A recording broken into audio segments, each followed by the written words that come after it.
faults are uniform in each phase, there is same current. In unsymmetrical faults, current in each phase will be different. And how to analyze the unsymmetrical fault? We told because the current is not same in each phase, that's why. And the unsymmetrical system can be made equivalent to the three symmetrical system, which are called the phase sequences. Positive sequence, negative sequence means we can say if there is an unsymmetrical system, if you remember, we told it is equivalent to the three balance system. One unbalanced system can be made or can be considered as a three balance system, and that was the, say, you can say positive sequence, negative sequence, and zero sequence. If you remember, I just gave a review that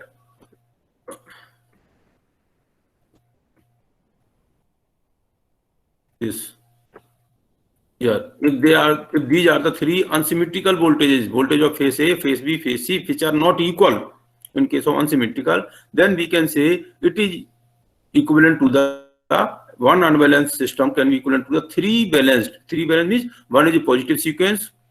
Positive sequence means they are phase A having the phase A 3, phase A 0, phase B 0, phase C 0 means zero sequence. All the phase are in the same direction, so they are called the zero sequence. Then positive sequence means phase A, positive sequence का phase A, positive sequence का phase B, positive sequence का phase C.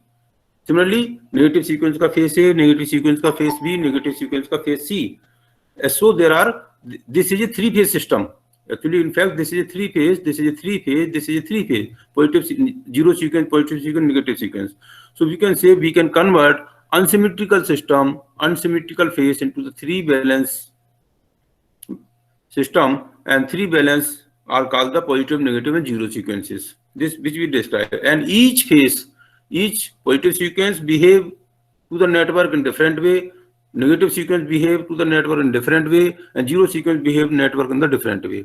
Similarly, positive, negative, zero sequence behave the transformers, transmission lines, generators in a different way.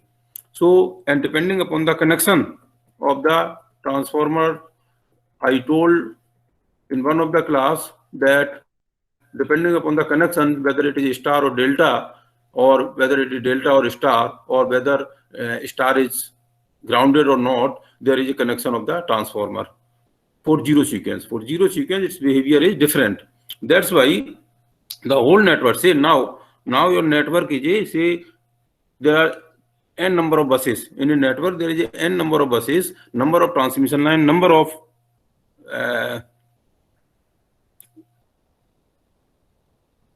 other circuit components are there. So depending upon the type of transformer connection, each network behave in different way.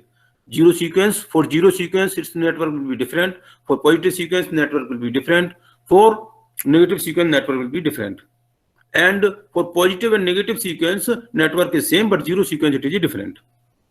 That it means now we come again our original problem, that if the n number of buses are there, and out of n number of buses, at bus number k, some fault occurs. Then what will be the fault current? So before going to the unsymmetrical fault, we also described a symmetrical fault. Say that if you remember this in the previous class we described that I bus is equal to Y bus V bus. This was the, say, in case of a symmetrical fault, or otherwise also this is uniformly always true. I bus is equal to Y bus V bus, and change in I bus is equal to Y bus and change in voltage, because this is a network. This is Y bus is this represents the network. If there is change in current, then there will be change in voltage, or if there is change in voltage, there will be change in current. And we considered in the fault analysis, what we consider, current before the fault is zero, and after the fault there is some current, say IK. So the change in current, it is a change in current causes a change in voltage. So here it is like this, I bus is equal to Y bus V bus. Change in current, there is a change in current which is equal to the fault current, and this is the Y bus and change in voltage. This is just review what we described, because after big gap. The class is being held, so I'm just reviewing it for the sake of simplicity. And finally, we have seen in the previous class that this is the voltages after fault. Voltage after fault, this is the voltage pre-fault. So this you can say means final voltage of voltage after fault will be the previous voltage and change in voltage. Previous voltage is this and change in voltage. This change in voltage I just saw, it is a Z bus, V bus, Z bus, I bus, and this Z bus is the inverse of the Y bus. So in this way we obtained here this voltage called the voltage at different buses after the fault. This is just review. And if we want, since the fault occurs at the kth bus, here you see current in all the buses are 0 because fault occurs only at the kth bus. So this is 0, only this Vk will be there. Vk is equal to Vk0 minus this row multiplied by this column. So this all are 0 here, so it is Zkk Ik. This is one equation which is described in the last class. Since fault occurs at the kth bus and faulted line impedance is Zf, means suppose करिए symmetrical fault हुआ, तीनों तार आपके connect हो गए, तीनों conductor connect हो गए और ये ट्री से कनेक्ट हो गई, तो ट्री का इंपीडेंस ZF है. सो फॉल्ट इंपीडेंस ZF, तो ZF मल्टीप्लाइड बाय I के fault current is this. By putting this value here, by equating the two equation we can calculate the fault current. This is the symmetrical fault current which we derived in the last class. Now we just go ahead that if there is unsymmetrical fault. Okay, are you listening me? Yes, Hello? sir. Yes, Okay. sir. Yes, sir. Now it is unsymmetrical fault.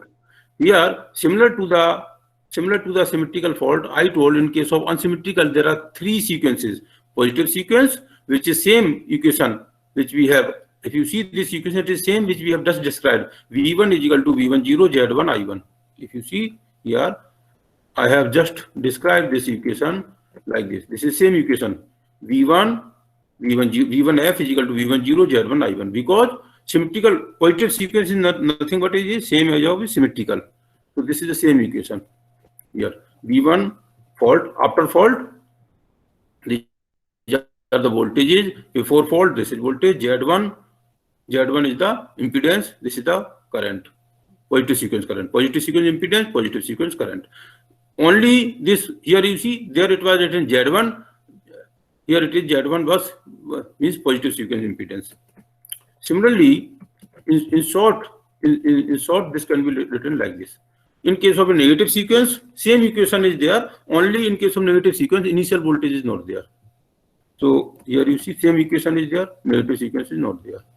But this impedance, here it is written as Z2 bus. Z2 means impedance of the network. Impedance of the means Z bus of the Z bus for the zero sequence. Sorry, Z bus for the negative sequence. क्योंकि हर एक sequence के लिए network different होगा. आपका overall network same है. When the fault occurred, after the fault occurred, for the purpose of behaving of the current, positive sequence के लिए इसका बिहेवियर डिफरेंट हो जाएगा, नेगेटिव सीक्वेंस के लिए डिफरेंट हो जाएगा और जीरो सीक्वेंस के लिए डिफरेंट हो जाएगा. इसलिए हर एक का network Z impedance will be different. तो ये जेड इंपीडेंस पॉजिटिव सीक्वेंस के लिए ये लिखा है, नेगेटिव सीक्वेंस के लिए ये लिखा है. सिमिलरली जीरो सीक्वेंस के लिए इंपीडेंस ये लिखा है. तो हर एक का जेड बस निकालना पड़ेगा. जैसे वाई बस निकालते हैं उसी तरह से उसको इन्वर्स करके जेड बस निकालते हैं. क्योंकि नेटवर्क डिफरेंट है तो उनकी वैल्यूज मैट्रिक्स की डिफरेंट आएगी. पॉजिटिव सीक्वेंस के लिए वैल्यू डिफरेंट होगी, पूरा होल मैट्रिक्स. जीरो के लिए different and similarly for others. तो ये हमारी there are 3 equation. These are the basic equation. इसकी बार बार जरूरत पड़ेगी तो इन इक्वेशंस को आप कंटिन्यू आप समझ के और उसको याद भी रखना है. नाउ अनसिमेट्रिकल फॉल्ट है, but what type of, let us consider first, it is single line to ground fault. Single line to ground fault means one line become ground.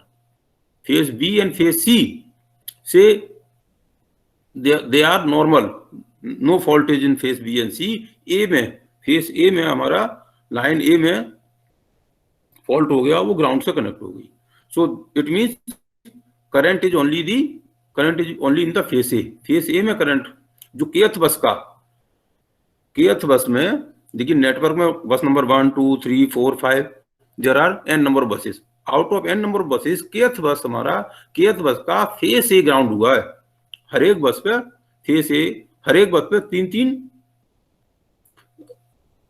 Face होता है हर एक बस का, मीन्स बस नंबर 1 पे भी face ए face B face सी होगा, बस नंबर 2 पे भी फेस ए फेस बी फेस सी होगा, केथ बस पे भी फेस ए फेस बी फेस सी होगा।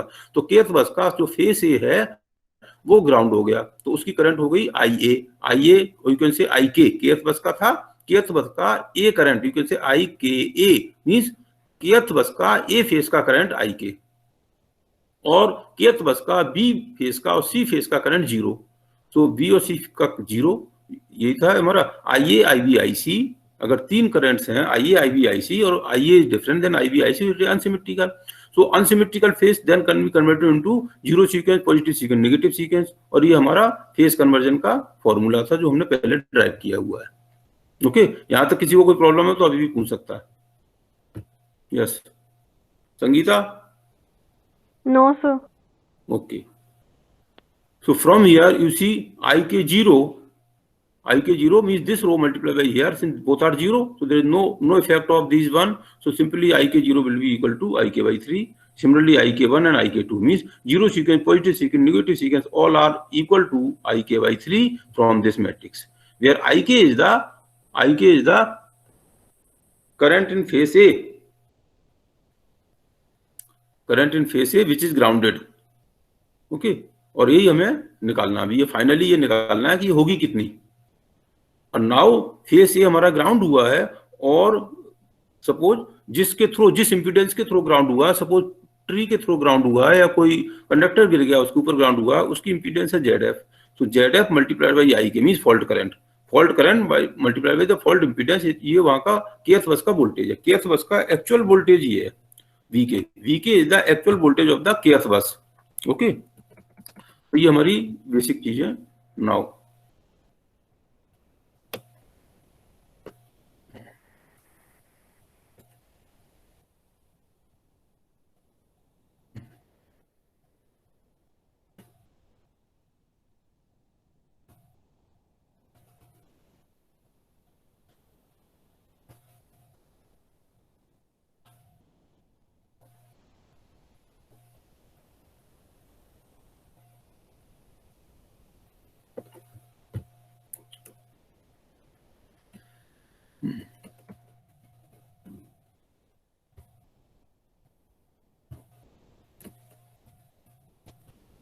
ये कर लिया। ओके, नाउ ये this is about the current. B phase का करंट 0 है, सी फेस का करंट 0 है, ये हमारा ए फेस का करंट है, और इससे ये आ गया positive negative and zero sequence current are equal to I K by 3।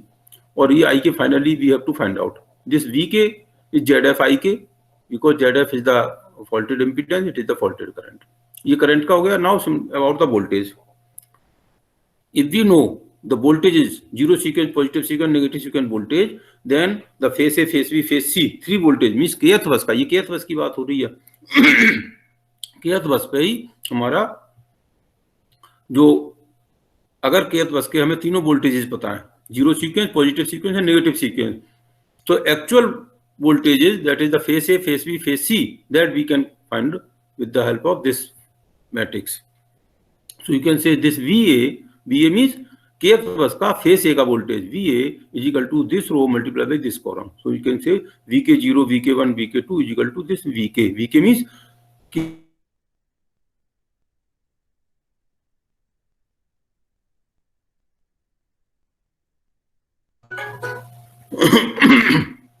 now VK0 this.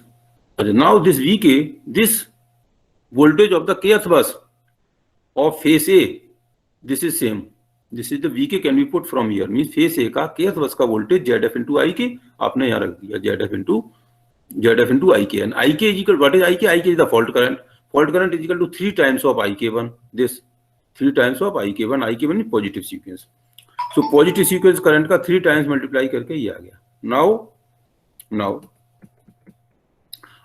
we will put the value of VK0, VK1, VK2 kth bus का जीरो सीक्वेंस, पॉजिटिव सीक्वेंस और negative sequence हम कहां से रखेंगे, जो just अभी आपको ये एक्सप्लेन किया था। जैसे ये देखिए, ये जो इक्वेशन था VK kth बस का VK1 यहां से रखेंगे, यहां से रखेंगे, because all these current are zero, first bus का, सेकंड बस का, थर्ड बस का, nth बस का सभी करंट जीरो, केवल kth बस का करंट जीरो नहीं है। तो यहां से VK जीरो माइनस ये क्या है, Z1 बस क्या है, ये इस तरह का है, Z11, Z12, Z बस जैसे होता है ना, इसका kth रो होगा ZK1, ZK2, ZKK, ZKN। तो all term only because when you multiply the kth row of this multiplied by this, since all these are zero, I1, I2, I3, In are zero, तो only इसमें ZKK जो अंदर होगा ZKK multiply by IK1, ये equation ये बनेगा। तो ये नहीं यहाँ लिखा है, means VK1 will be VK0 minus ZKK IK1, इस टाइप से हमारा ये VK1 आ जाएगा। सिमिलरली VK2 यहां से आएगा ZKK2 मींस नेगेटिव सीक्वेंस का ZKK element multiplied by IK2, ये VK2 आ जाएगा। सिमिलरली जीरो सीक्वेंस ये आएगा, जीरो सीक्वेंस में ZKK of this multiplied by this will be VK0। तो ये तीनों वैल्यूज हम यहाँ पे रख देंगे इसके अंदर, ये यहाँ VK0 की वैल्यू, VK1 की वैल्यू, VK2 की वैल्यू, ऊपर से जो इक्वेशंस बताया है वहां से इसमें हम जब पुट करेंगे तो ये इस तरह से VK1 की वैल्यू ये आ गई, जस्ट अभी बताया था, VK2 की वैल्यू ये आ गई, VK0 की वैल्यू ये आ गई। ये तीनों value 1 2 3 these values you will put it here, यहाँ आप रखेंगे तो ये आपका this equation is there, means ये इक्वेशन आ गया, तीनों वैल्यू 1 2 3, ये वैल्यू यहाँ सिंपली रख दिया। मींस हमने क्या किया यहाँ पे, we have converted unsymmetrical fault into the sequences, positive, इसमें जो था पॉजिटिव सीक्वेंस नेगेटिव सीक्वेंस का kth बस में कन्वर्ट कर दिया। तो इसमें यहाँ पे रखने के बाद में ये तीनों वैल्यूज ये VK सभी देखिए VK1 के टर्म्स में आ रहा है। आफ्टर पुटिंग दिस हियर,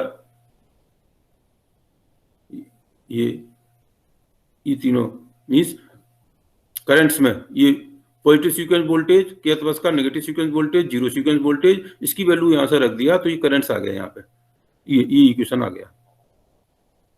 इसमें क्या है, everything all currents are there, IK0, IK2, IK1 and VK0। And VK0 क्या है, what is this, initial voltage, kth bus का इनिशियल प्री फॉल्ट वोल्टेज, जब फॉल्ट नहीं था उस समय क्या वोल्टेज था, ये वोल्टेज है VK0। तो this VK0 is nothing but when you take this all these term on this side, ये इक्वेशन इस टाइप का बन गया। मींस क्या है, ये वोल्टेज तो हमें पता है, VK0 मींस जब फॉल्ट नहीं था उस समय kth बस का वोल्टेज। ये कैसे निकालते हैं, या तो लोड फ्लो स्टडी से, अगर बड़ा सिस्टम है, और छोटा सिस्टम है तो डायरेक्टली सॉल्व करके। तो VK0 ओनली पता है, और ये क्या है, ZKK0 क्या है, जीरो सीक्वेंस जो हमारा इंपीडेंस Z बस था, Z बस का kth रो kth कॉलम एलिमेंट है।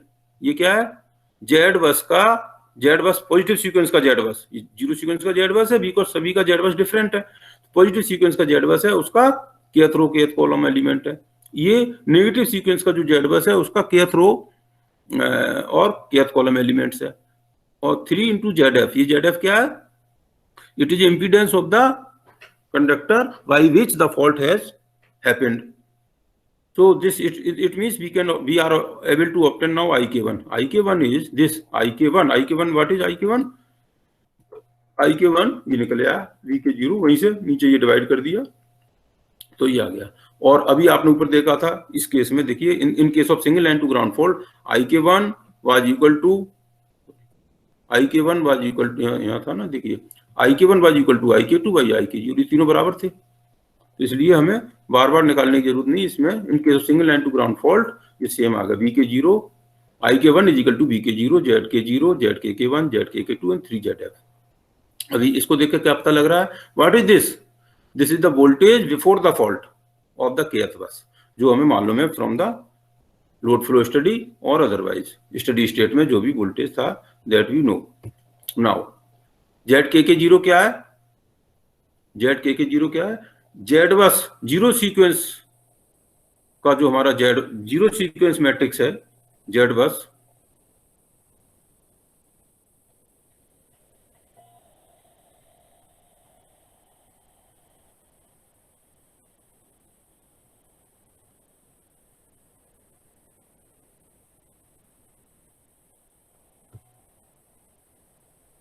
हेलो,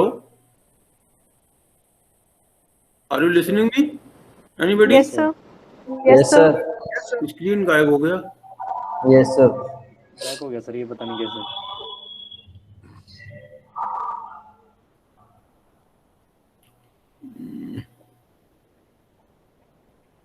ये क्या आ रहा है?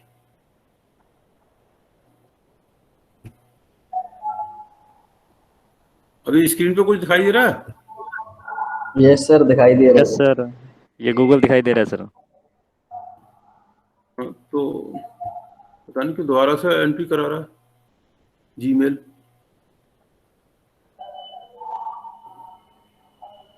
क्या हुआ?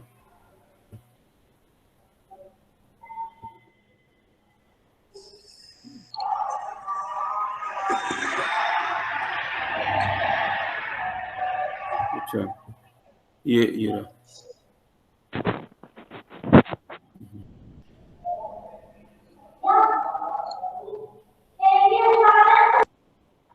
अच्छा ठीक है, ओके, दिख रहा है ये अब?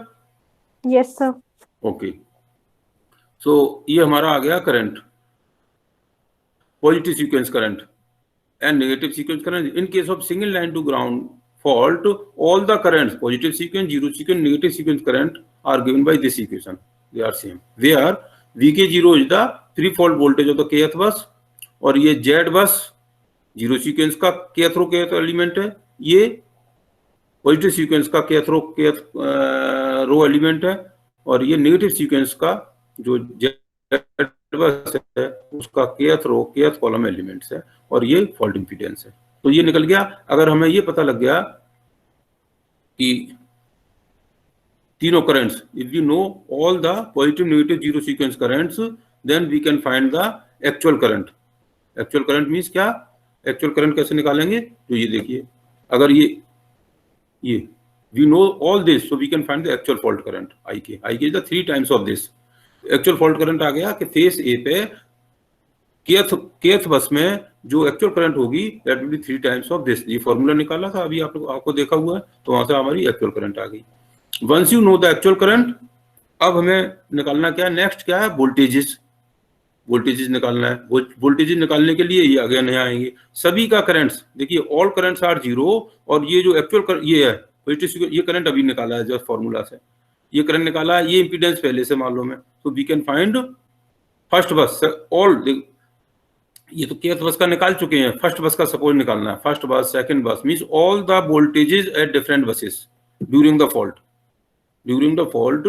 kth के अलावा फर्स्ट बस का वोल्टेज क्या है, सेकंड बस का वोल्टेज क्या है, थर्ड बस का वोल्टेज क्या है। तो इस इक्वेशन से V1, V2, V3, यहाँ देखिए ये आपको जेड बस मालूम है, ये स्टार्टिंग में लोड फ्लो स्टडी से आता है। ये वैल्यूज, ये kth वैल्यूज ये निकाल चुके हैं, ये जीरोज हैं, ये जीरोज हैं। तो सिंस वी नो दिस, तो and we know this, we can find V1, V2, V3। ये V1, V2 हर एक बस का पॉजिटिव सीक्वेंस वोल्टेज यहां से निकाल लेंगे। सिमिलरली हर एक बस का नेगेटिव सीक्वेंस वोल्टेज यहां से निकाल लेंगे, हर एक बस का जीरो सीक्वेंस वोल्टेज यहां से निकाल लेंगे और फिर इसको इसी फॉर्मूले में रखेंगे।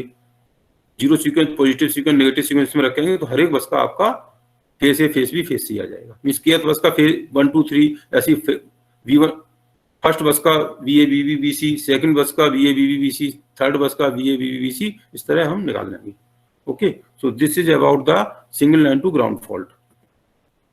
तो देखिए नॉर्मली क्या है, केवल our purpose is not only to find the fault current is there at the kth bus, but fault voltage you have to calculate at all the other buses, तो वो भी आपको निकालना है। तो for today we will take only this. After it means after the next class we will take the line to line ground fault.